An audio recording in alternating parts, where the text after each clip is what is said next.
Hello everyone. अब आपका 8 मार्च को एग्ज़ाम है मैथ का, तो हम किस तरह से प्रिपेयर करें। जिन बच्चों ने अभी भी तैयारी जिनकी कम है, वो भी बच्चे अच्छे नंबरों से कैसे पास हो सकते हैं। ठीक है, आज हमको बताएंगे। सबसे पहले आपको पेपर का पैटर्न पता रहना चाहिए और ये भी पता रहना चाहिए कि कौन सा चैप्टर कितने मार्क्स का आएगा, कौन सी यूनिट कितने नंबर की आएगी।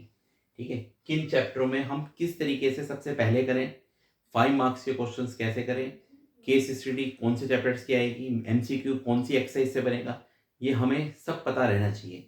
ठीक है, तो बताते हैं हम आपको। सबसे पहले पेपर का पैटर्न है। सेक्शन ए में 18 एमसीक्यू आएंगे और 19वां क्वेश्चन और 20वां क्वेश्चन आपका एसेप्शन रीजन वाला आता है। ठीक है, सेक्शन बी में 2-2 नंबर के हमारे 2-2 मार्क्स के 5 क्वेश्चन आएंगे। सेक्शन सी में आपके 3-3 नंबर के 6 क्वेश्चन आएंगे। 18 मार्क्स का सेक्शन हमारा सी होगा। सेक्शन डी में हमारे 5-5 नंबर के 4 क्वेश्चन आएंगे। इसमें साथ ही साथ आपकी चॉइस भी काफ़ी रहेगी। और सेक्शन ई में हमारे 3 क्वेश्चंस केस स्टडी के आएंगे। ठीक है, अब केस स्टडी कोई से भी चैप्टर्स की आपकी लग सकती है। अब मैं आपको बताता हूँ कि इन चैप्टर्स में हमारे जो चैप्टर्स हैं 13, सबसे पहले हम चैप्टर 1 में मोस्ट इंपॉर्टेंट क्या है, उनकी तैयारी हम कैसे करें। इससे बताने से पहले 12th क्लास में सबसे पहले आप फॉर्मूले याद करना। ठीक है, उसके बाद कुछ क्वेश्चनों का वर्किंग रूल है। वर्किंग रूल पे बेस हमें क्वेश्चंस मेमोरी में याद रहते हैं, उन सब का वर्किंग रूल याद करके जाना। फॉर एग्जांपल हमारे स्ट्रिक्टली इंक्रीजिंग बेस क्वेश्चंस। ठीक है, इंटीग्रेटिंग फैक्टर पे हम इक्वेशन सोल्व करते हैं, जनरल सॉल्यूशंस फाइंड करते हैं, होमोजीनियस इक्वेशन सोल्व करते हैं, एलपीपी के क्वेश्चंस करते हैं। ठीक है, इमेज एंड फुट वाले क्वेश्चंस करते हैं। तो किस तरीके से इन क्वेश्चनों को करते हैं, उनका वर्किंग रूल आपको पता रहना चाहिए। मैक्सिमम मिनिमा के वर्ड कॉलम हम किस तरीके से क्वेश्चंस को सोल्व करते हैं। तो आइए सबसे पहले हम चैप्टर 1 की बात करते हैं। चैप्टर 1 है रिलेशन एंड फंक्शन। इस रिलेशन एंड फंक्शन में बेसिकली हमारे 2 टॉपिक मोस्ट इंपॉर्टेंट है। एक है इक्विवेलेंस रिलेशन और सेकंड है हमारा 1-1 ऑन 2 फंक्शंस। ये आपके क्वेश्चन 5 मार्क्स में भी पूछे जाते हैं या फिर आपके केस स्टडी में इन क्वेश्चन को पूछा जा सकता है। इक्विवेलेंस रिलेशन किसे कहते हैं? इसमें हमें रिफ्लेक्सिव दिखाना पड़ता है, सिमेट्रिक दिखाना पड़ता है, ट्रांसिटिव दिखाना पड़ता है।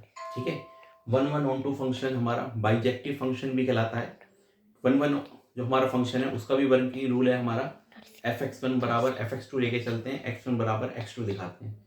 ऑन 2 फंक्शन हमारा y की वैल्यू x के टर्म में होती है, हम x की वैल्यू y के टर्म में निकाल के कोडोमेन को रेंज के बराबर दिखाते थे, हमारा ऑन 2 फंक्शन प्रूफ हो जाता है। ठीक है, इस पे एमसीक्यू आप जरूर करके जाएं। 1-1 मार्क्स के एमसीक्यू इसमें काफ़ी पूछे जाते हैं कि ये फंक्शन कौन सा है, रिलेशन ये हमारा रिफ्लेक्सिव है, सिमेट्रिक है या फिर ट्रांसिटिव है।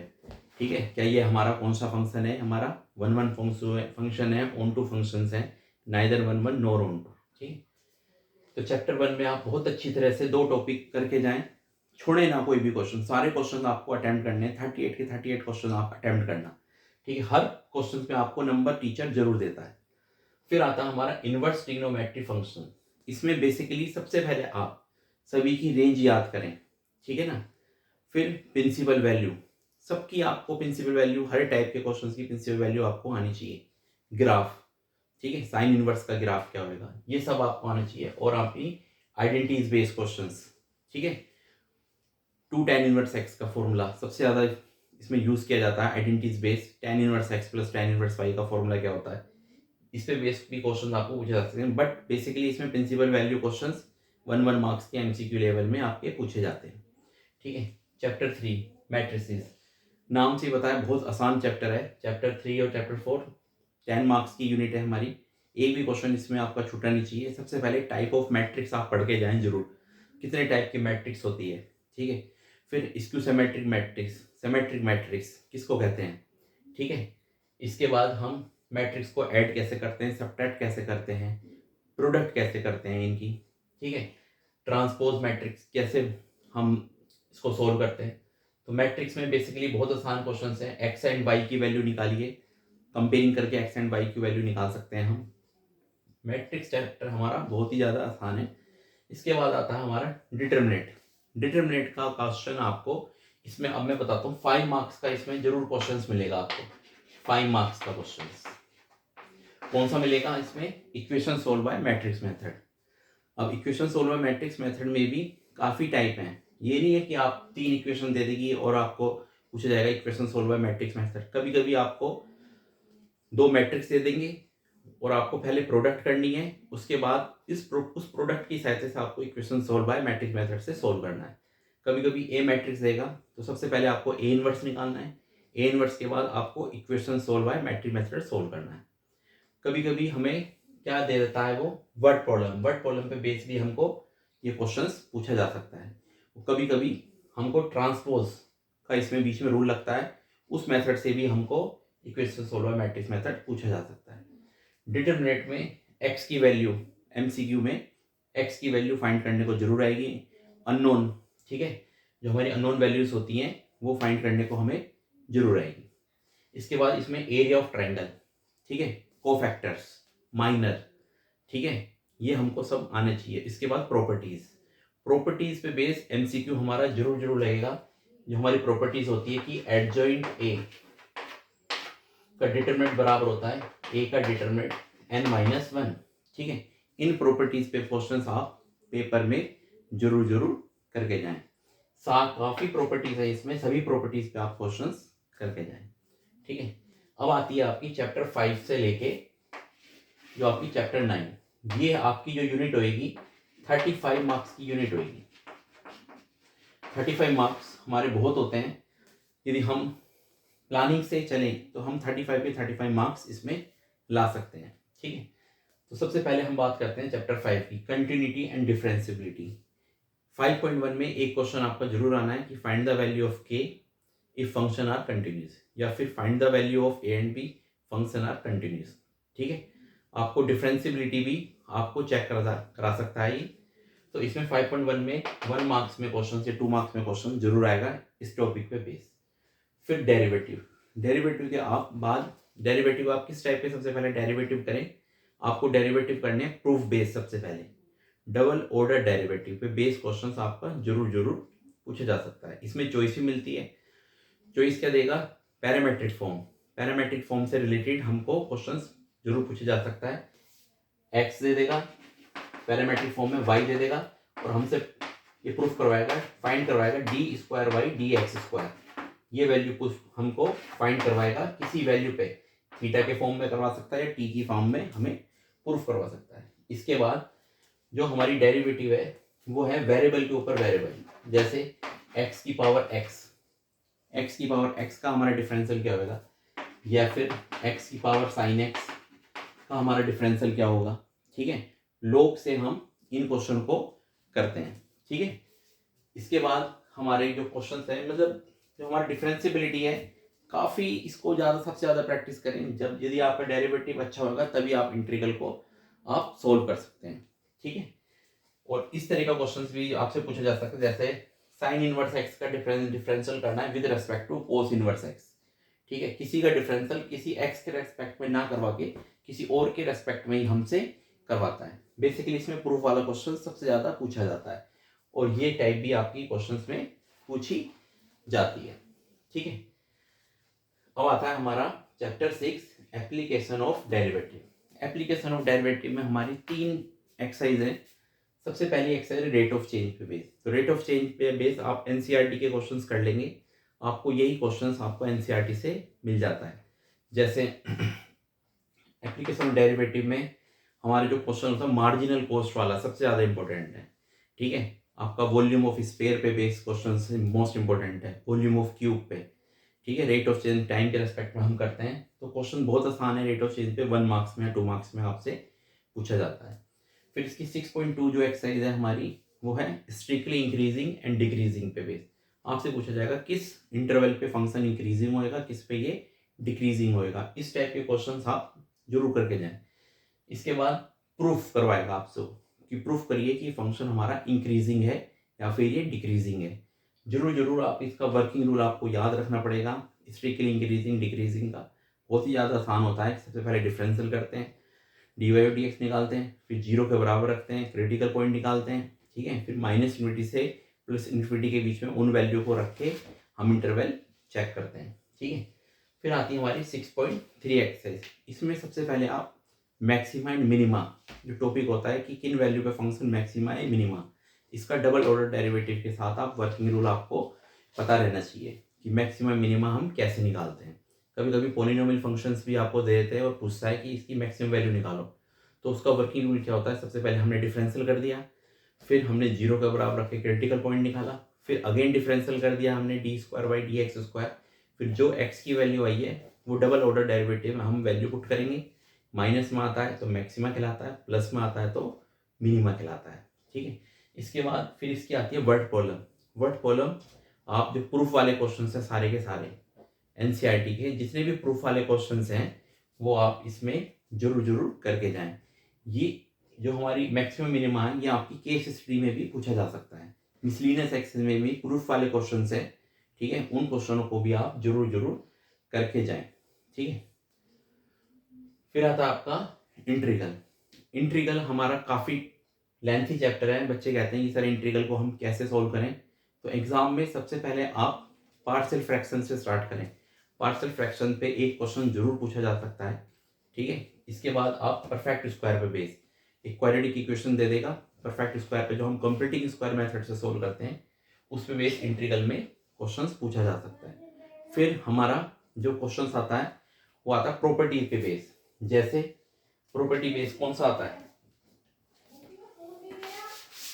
प्रॉपर्टी पे बेस जो हमारा क्वेश्चन आता है वो आता है इस प्रॉपर्टीज पे, जैसे e की पावर x, ठीक है, e की power x sec x tan x plus sec x, ठीक है, dx। इस प्रॉपर्टी पे बेस पूछा जाता है कि फंक्शन का यदि डेरिवेटिव मिल रहा है तो उसका आंसर क्या होता है, हमारी प्रॉपर्टी आती है हमारी e की पावर x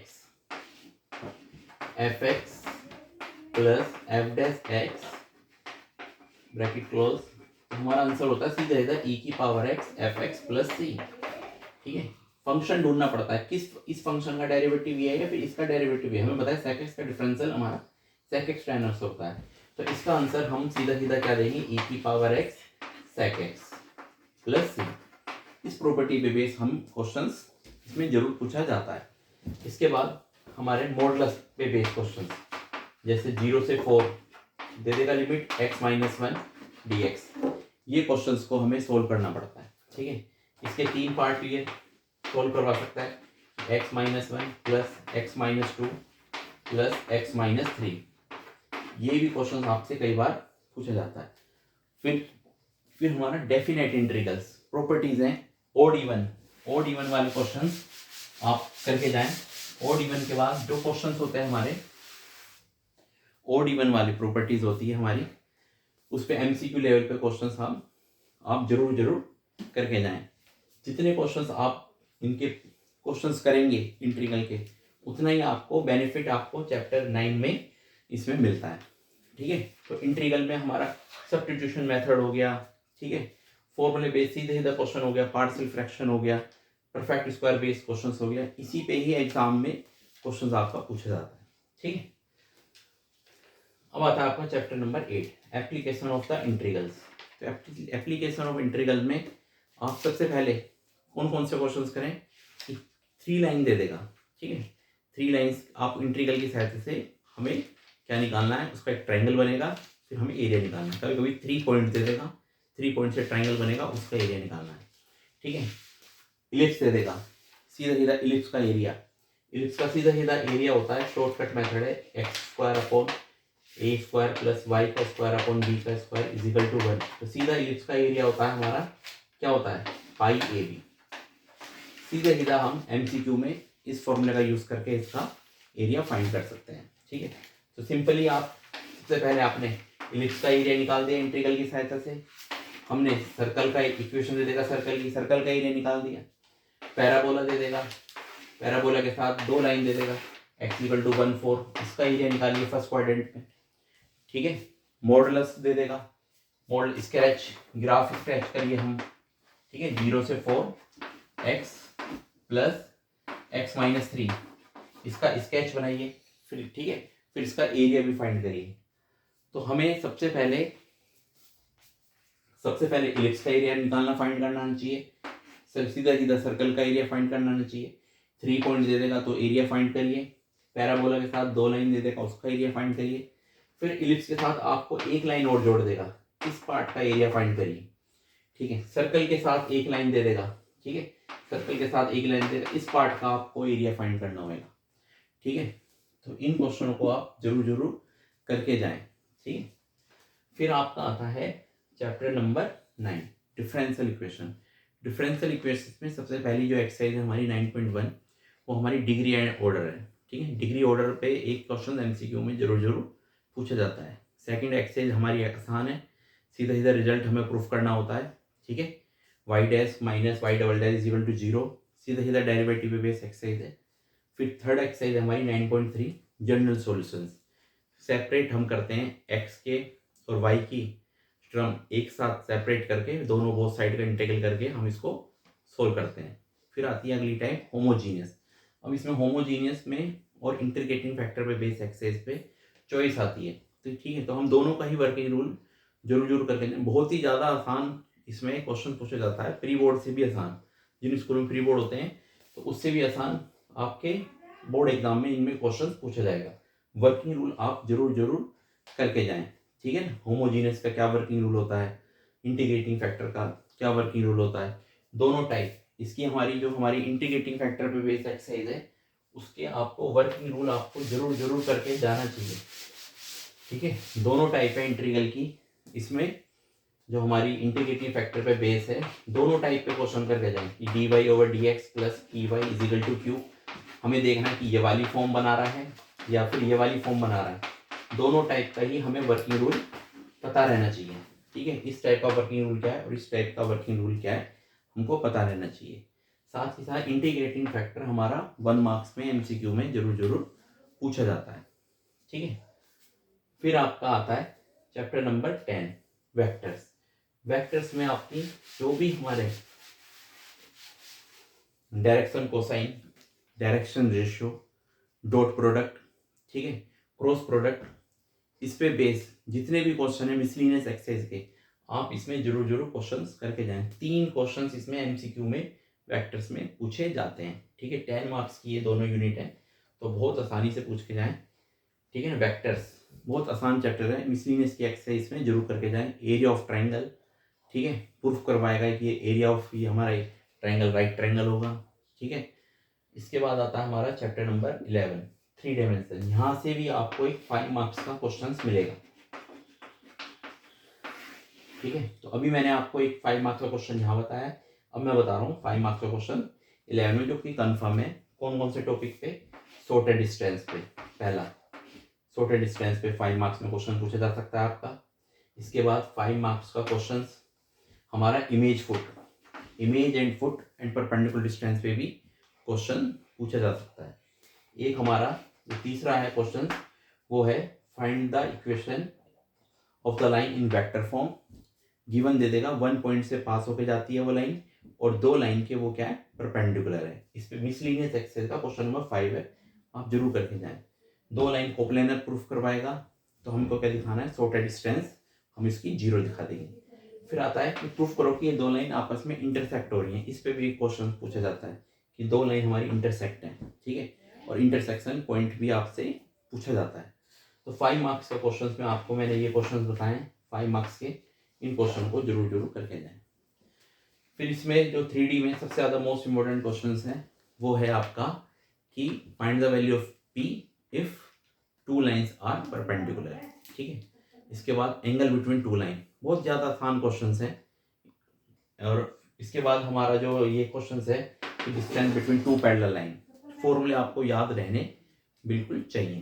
ठीक है, तो 3D में भी आपको 5 नंबर का एक क्वेश्चन मिलेगा। एक क्वेश्चन आपको यहाँ पे मिलेगा 5 मार्क्स का, एक क्वेश्चन आपको 5 मार्क्स का यहाँ पे मिलता है इक्विवेलेंस रिलेशन या बाइजेक्टिव फंक्शन प्रूफ करवाने को। तो 4 क्वेश्चंस आते हैं आपके 5 मार्क्स के। एक मैंने यहाँ बताया। ठीक है, एक यहाँ, एक आपको मिल सकता है चैप्टर नंबर 8 में 5 मार्क्स का। ये 5 मार्क्स का क्वेश्चन आपको मिलता है। यदि 5 मार्क्स का नहीं मिलता तो ये क्वेश्चन आपको केस स्टडी में डाल दिया जाता है, क्योंकि 5 मार्क्स के क्वेश्चन आपके चैप्टर 6 में भी बन सकता है मैक्सिमम मिनिमम में। तो जो क्वेश्चन 5 मार्क्स में नहीं दिया जाता तो वो 4 नंबर में केस स्टडी में बना के आपसे पूछा जा सकता है। ठीक है, फिर आता है चैप्टर नंबर 12, लीनियर प्रोग्रामिंग। ठीक है, इसमें बहुत आसान है, बाउंडेड फंक्शन एंड अनबाउंडेड। ठीक है। कोई से भी आपसे ग्राफ पूछा जा सकता है, बहुत ही ज़्यादा आसान है। सबसे पहले आपको यही वाला चैप्टर क्लियर करना है। सबसे पहले ही एग्जाम में सबसे पहले चैप्टर नंबर 12 के क्वेश्चंस करो, बहुत ज़्यादा आसान है। ठीक है, ये फिर आता है प्रोबेबिलिटी। प्रोबेबिलिटी में जिसका प्रोबेबिलिटी चैप्टर अच्छा हो जाएगा, समझो उसके मार्क्स सबसे ज़्यादा इंक्रीज करते हैं। सबसे ज़्यादा बच्चे जो क्वेश्चन गलत करते हैं वो करते हैं प्रोबेबिलिटी में। तो प्रोबेबिलिटी में आप सबसे पहले, ठीक है, जो हमारे क्या है, कंडीशनल प्रोबेबिलिटी है, इंडिपेंडेंट इवेंट है, डिपेंडेंट इवेंट है और बाइस थ्योरम है। ठीक है, रैंडम वेरिएबल और इसके बाद मीन। ठीक है, तो आपका एक तो क्वेश्चन रैंडम वेरिएबल से जरूर जरूर पूछा जा सकता है, फाइंड द वैल्यू ऑफ के। सिग्मा पी एक्स को हम जीरो, सिग्मा पी एक्स को हम जो रखते हैं 1 के बराबर, और यहाँ से हम वैल्यू निकाल देते हैं के की। ठीक है, इसके बाद बाइस थ्योरम पे हमारी केस स्टडी जो क्वेश्चन है, केस स्टडी बेस्ड क्वेश्चन बाइस थ्योरम से हमारा पूछा जाता है। ठीक है, इसके बाद केस स्टडी वाले क्वेश्चंस, ये मैंने जो बताया, इन चैप्टर्स, इन टॉपिकों को आप बहुत जरूर करें। और फिर जो एमसीक्यू हैं, एमसीक्यू की प्रैक्टिस करें, केस स्टडी की प्रैक्टिस करें। और जो आपको जो एग्ज़ाम है, एग्ज़ाम से आप 2 डेज पहले आप अपना जो एग्ज़ाम है, तैयारी है, प्रिपरेशन, वो पूरी कर लें। क्योंकि आपको 2 दिन आप सैम्पल पेपर सोल्व करें और देखें कि आपके कितने मार्क्स इसमें आ रहे हैं। ठीक है, फॉर्मूले आपको जरूर करने हैं याद। सबसे पहले फॉर्मूले का आपको डाउट नहीं रहना चाहिए पेपर में, इसका फॉर्मूला ये है या फिर ये है। ठीक है, हर क्वेश्चन को अटेम्प्ट करना है। 38 के 38 क्वेश्चन अटेम्प्ट करने हैं। सबसे पहले आपको वो क्वेश्चंस करने हैं जो आपको बिल्कुल, जिसका शुरू आपको पता है और उसका एंड भी आपको पता है। उन क्वेश्चन को आपको सबसे पहले अटेम्प्ट जरूर करना है। ठीक है, इसके बाद मैं आपको ऑल द बेस्ट कहता हूँ। आपकी तैयारी बहुत अच्छी हो, मेहनत करें, ये टाइम आपका दोबारा नहीं आएगा। Thank you.